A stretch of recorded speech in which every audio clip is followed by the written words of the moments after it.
Welcome back to our channel. In today's video, we're diving into how to transfer your Spotify playlists from one account to another seamlessly. Before we get started, it's essential to understand that Spotify does not support direct playlist transfers between accounts. But don't worry. We have some great methods to work around this. The first method is to use Spotify's own sharing feature. This allows you to share your playlists easily with another account. Here's how to do it. First, open your Spotify app and navigate to your playlist. Click on the three dots to open more options. If sharing doesn't work for you, don't worry. The second method involves using third-party apps designed for transferring playlists. Some popular options include SoundEase, TuneMyMusic, and MuseConf. Let's take a closer look at one of these tools.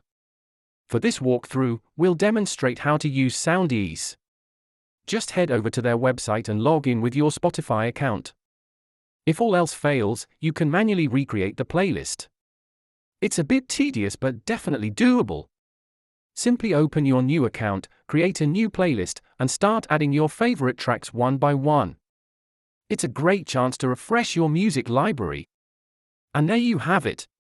Remember to keep your library organized by regularly updating your playlists. Happy listening!